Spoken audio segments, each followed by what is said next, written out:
Kelly Tallon Franklin is the founder and chief executive director of Courage for Freedom, a Canadian leading organization which exists to educate, train, and certify frontline and community service providers on proven strategies and prevention techniques to serve vulnerable victims of human trafficking and sexual exploitation. Kelly is an international and national anti-human trafficking task force chairperson with business and professional women and has been acknowledged for and awarded many accolades globally as a survivor advocate and activist champion of minor-aged children and youth. Kelly, her teams, and their projects have created awareness movements and developed support for victim survivors of human trafficking and sexual exploitation that include equine therapy, trauma-informed and person-centric care approaches that are revered and respected. Kelly is a survivor, best-selling author, award-winning speaker, respected advocate, and trainer on the issue of human trafficking, sexual exploitation, forced prostitution, and equines. Kelly, welcome. You have the floor. Thank you. It's always funny when I hear my introduction, because in my mind, with my own PTSD, I'm thinking of things and always wishing for more time because there's so much to say on this issue. So first I'm going to say my email is Kelly, Kelly, at courageforfreedom.org. And as a survivor, I am an unpaid CED of our organization. Our organization is very responsible with what we do. It's not the best financial plan for people, but it's me paying my life forward after having been a victim survivor of human trafficking in the 80s. So I have lived experience, but what's more important is we need to look at the percentile of those that are being trafficked today. And the highest percentile globally in Canada, through your states and through the United States, are anyone under the age of 24. It's horrific. So for the purpose of what I do, I'm going to talk the feminine pronoun she, her, because 85% of those that I work with are girls, and also just because it's hard for me to keep converting into third person. So I want to first say thanks to Rotary for taking this issue on. I remember 7 years ago being in a Rotary meeting in London, Ontario, Canada, and sharing a little bit about what I felt got laid on my heart to take on. I was looking for gaps. I'm not looking to duplicate. I don't compete for funding. We're not competing for money with other agency organizations. Anything we do, anything we raise, only 5% of our budget ever goes for administration. That's unheard of for a registered charity. It's because there are gaps everywhere for victim survivors. And there's a myriad of reasons, and I'm available for you guys to consult, to ask questions. We have a national and international team that collects as much data as we can and just warehouse it to make it available to those that need to do training, want to push the envelope, and want to start a movement to eradicate this. You notice the word eradicate. That's a Rotary borrowed word. When I went to that Rotary meeting and I saw how well Rotary had done with the issue of polio globally and the success, it challenged me to not be afraid to use that word. I'm actually going to cry. So with us, we have seen with my international friends, Stats Canada, and the information through the US, we had seen over a 43% increase in human trafficking in North America in 2019. And we all know it's underreported. We are estimating when we get our stats back from 2020, it's going to be an increase of over 80%. And Lord only knows what we're going to see in 2021, because somewhere we've gotten off track. And a lot of us that are in this work, myself included, and I'm involved in a survivor network, and I don't even have time to explain how I've been graced with the capacity to use my story to tell other girls' stories. So what I do today when I go and speak, if communities want some intersection, I can bring the real deal about what your even local stats are, but I link them back because I believe that if we are really going to hammer this, we have to first listen to survivors. But thinking about it organizationally, how do you vet a survivor? How do you vet them to not be telling the bigger, badder story and re-victimizing them while they're speaking and not helping your community hear what the actionables are? Instead, it's like watching Netflix. We don't want people to watch Netflix. We want them to get out in their communities, and we want them to be the community safety cameras like they have on top of those red lights. But we have to teach them how. And by scaring them and making this issue so far away from anything that we know, we can't grow a movement. So with that thought, I started something with survivors. And by the way, since 2013 with our charity, I've personally mentored over 350 young girls that are survivors, some of which I brought into our book to write with us called Courage for Freedom. I'm going to send a couple to you guys. You can do a draw and decide who gets them. I'm also going to send you some Project Maple Leaf hats, which talk about ending the buying and selling of girls and boys, our children in Canada. Project Maple Leaf has now gone into Project Interclusion. We need to be including anybody and everybody from every sector, from every industry, from every civic, from every local, from every regional, from every state and every national, to collectively grow a movement that will move the dial with your government. And I sit here saying this because that's exactly what we did in the province state of Ontario. And Ontario now has the farthest developed reaching impactful strategy in Canada. And we're now taking all of that to all of Canada. Ontario is the first state that we've now legislated mandatory human trafficking training and prevention measures, kindergarten to grade 12. I know I was doing some work in Florida about 5 years ago. We also took the hotel motels to task and we sued them because they knew victim survivors were there.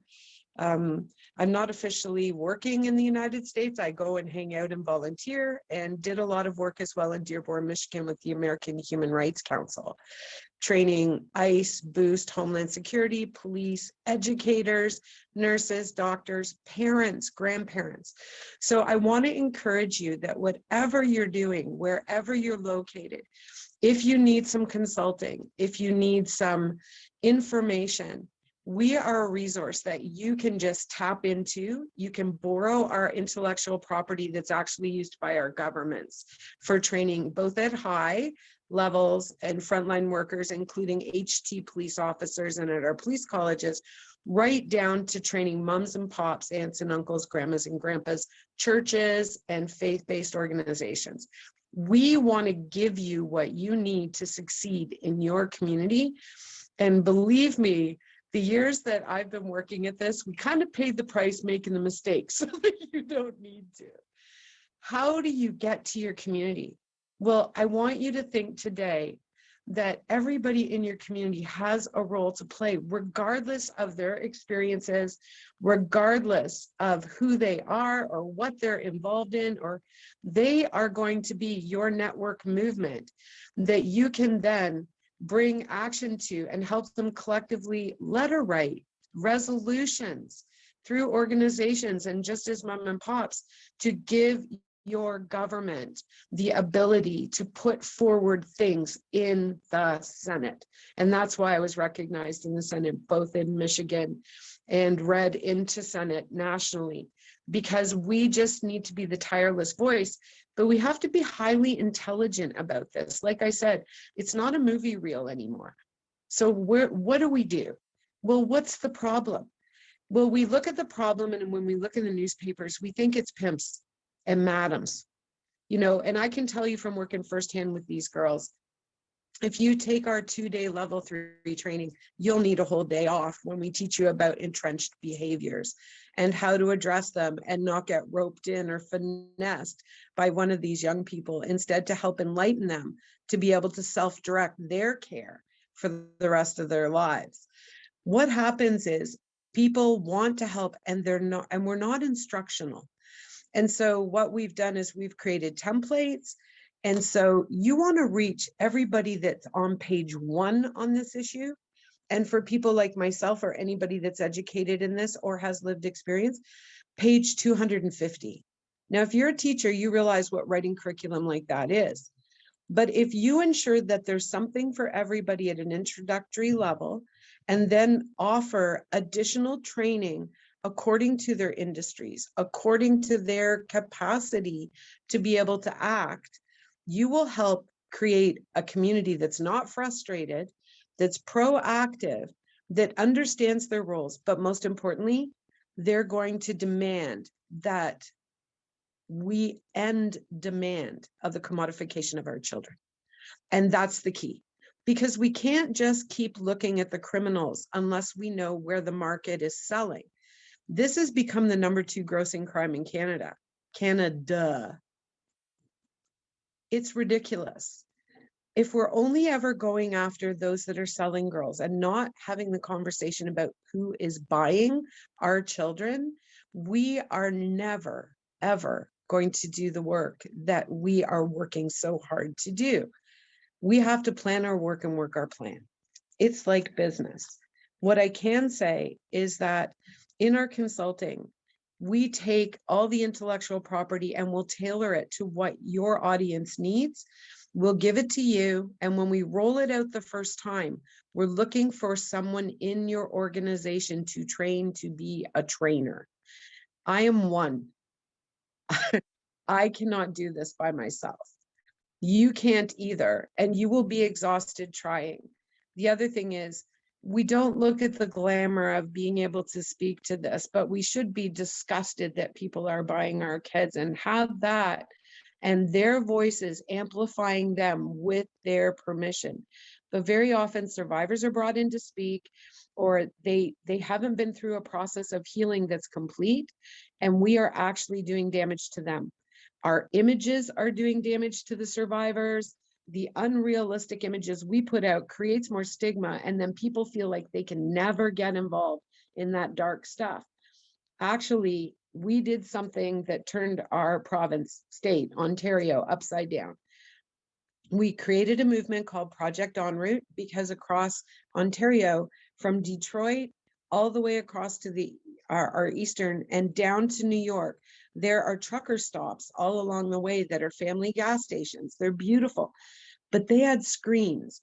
And what they had in common was there was a corridor of movement of young girls and boys across this, that every survivor I worked with was frustrated because they had been in those bathrooms. They had ordered that McDonald's, or that, we're in Ontario, Tim Hortons.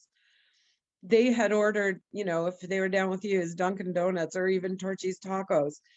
And each one of them had moved through there and nobody had seen them, because they were looking for a girl or boy in a poster with duct tape on their mouth and handcuffs. You are not going to see that. So if you organizationally are going to put out posters, if you're going to do things like this, you have to understand, you should have somebody you're consulting with that understands the marketing component of this, and the damage you're doing to victims. And secondly, the inability your poster will have to drive solutions and actions from your community when you're not looking for the right person. Young girls look like young girls traveling the highway. It's not what they look like, it's the signs and behaviors. So we don't say know the signs. We teach people to learn behaviors and then give them a hotline and help them to understand what to do, who to call, and then what else they can do to letter write, be involved in Rotary, join committees, take actionables, schedule things according to the calendar. Internationally, do you guys know when UN Day to End Trafficking in Persons is? This should be one of your calendar days for this committee to move in action. So sorry, I'm going hard because I have limited time with you guys. So We started Project En Route, and we brought the province of Ontario together and almost closed the highways down with an event where people agreed that they wanted to get involved. I'm going to send you the project report so that you can look at the backside and see all the politicians, all the organizations, all the agencies that all came together. Now, they're not all working with us today. A lot of them are doing their own thing. But that's what you do with a movement. You inspire the people to have the collective will to change what your governments are doing, to give your communities better protection and prevention, and then to put pressure on national. Hey, Florida has in their high schools, Florida already has stuff. They want to do training. So call the governor of Florida up and say, hey, have we got a concise, concurrent, across the board, every school board agreed on it. I mean, that's ridiculous, but they have to if it's legislated. So we pushed in Ontario, and the back end of what happened is the government noticed us. We let them be involved. We gave them a win. Instead of attacking our government and the people that are serving, they're just serving their people. How do we hand a senator a win?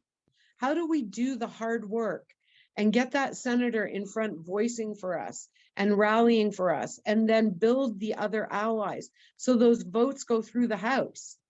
How do we do that? Pressure, pressure, pressure, positive pressure, pressure, power of people.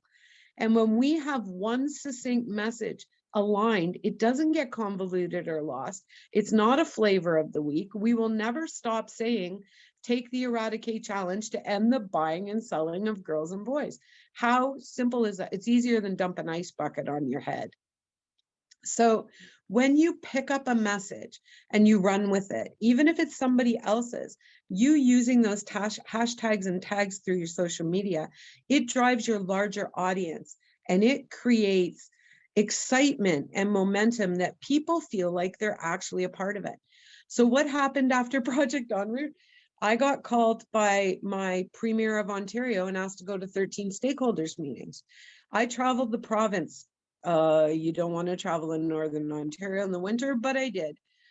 And, we went everywhere and we listened and we saw the gaps and heard what happened. And then we created an Ontario Strategies Office that was a bureaucratic office, but it worked alongside parliamentarians here. And we created a strategy and they made commitments so that we could use it as a report card. And they have delivered. And every time we have tried to work on this together with them, we have now amended the Child and Youth Act. So youth cannot emancipate, police have more power, child protective services are getting more money, but they're also linked with other social services. They are also mandated to do a lot of other things. And so police right now are getting trained in the updates that we motioned for February 22nd, which is now what we lobbied for, a national day of awareness, so we can have a federal report card checking in. And we're fighting MindGeek and we're fighting Pornhub. And it was myself talking with Layla Malkawait about 8 years ago that pushed to get her involved and to get our Parliament digest. We pushed Parliament to do the right thing. They were happy to enjoy the win as parliamentarians. We give them the press. We let them have the win. We work that way together. We do the boots on the ground work. They do the work in the House. We get the information out to communities and show them how to take action. And now, July 30th this past year, we actually stood at every parliament in every province, state, including Nunavut, Yukon, and all our northern places. And we made a declaration that as Canadians, we do not want our children bought and sold, and put some demands on our governments about buyers. And so now we have to get down to do the work. And I can tell you, you will see resistance from sex worker allies and people that are organized about it. I am not talking about adults. I'm talking about women and girls. I'm not talking about adults that have made a decision. I'm talking about women and girls that are exploited, men and boys that are exploited, with my focus on minors, the largest population of those being trafficked in the world. And so we have to do stuff. We're not stopping. I wish I was near Lake Mills, Wisconsin. I would definitely show up and cheer for you and rally.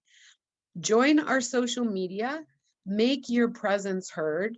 The hashtag Project Interclusion will be going out. Courage for Freedom is doing all they can.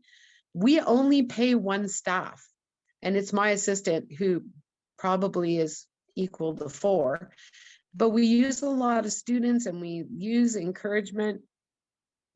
I want to say it's not either or. It's not the United States or Canada. It's not one state or another. It's not the education system. And I'm going to leave you with this. When I trained up in this community 3 years ago, I had opportunity to drop information that would allow people to recognize what was happening. When I left, within a year, their chief of police was arrested. I'm not saying it's always police officers, but let me tell you the demographic in Canada for buyers is over 68% are male, Caucasian, married, or grandparents. 75K median income, college, university, entrepreneurial, or business owner or trades. Does that change our thinking from what we see in the paper with the racialized profiles of sellers? Let's start figuring out why the market is commodifying our kids. When I was doing work in South Africa, when I went to come back, I don't think I can ever go back. The chief of police in Johannesburg was nailed, and their ring wasn't just through police officers, but people that were doctors and lawyers and moms and dads and business owners, and all through the community. We have to know that just because we can't see it doesn't mean the neighbor next to us isn't looking at it on a screen in the privacy of their bedroom, and somebody raped a child to film that video, period. We should not have to victimize survivors to the level that we do to create reports for our parliamentarians and our senates. They should tell their story once, and we should be able to amplify it without re-victimizing them, because they don't survive going to court. They don't. I have a girl I worked with that was 15 in 2013. She trusted her school and she trusted her community music store to send her to a music teacher, where she was repeatedly raped, victimized, and she was subject to voyeurism with cameras and then ultimately human trafficked. Nobody believed her. We fast forward to today, and it took till this year in June for her to come forward with a full disclosure. That's how long the work of us working in trauma work with her has taken, to give her the confidence to own her story and speak up for others that can't. I can also tell you that there will be young people that you work with that will never be able to take somebody to court because they won't survive it. So whatever you guys are doing, have at it. Do it passionately with your whole hearts. Do not represent this. Please allow survivors to lead any committee work you have, any organizational work you have. It needs to be survivor-led, or you're speaking for them without their permission. And believe me, you will hear things that will help challenge you to do this work more effectively and efficiently. We are available, even if it's a quick text or a call, or you flip us a poster and say, what do you think of the images? I have a collective right now of 15 girls globally that I sit down with and go, hey, they sent us this. What do you think? And they're honest. You never want to be the organization that re-victimizes or re-stigmatizes somebody, but I certainly know that you're the organization that wants to eradicate. Thank you, Rotary.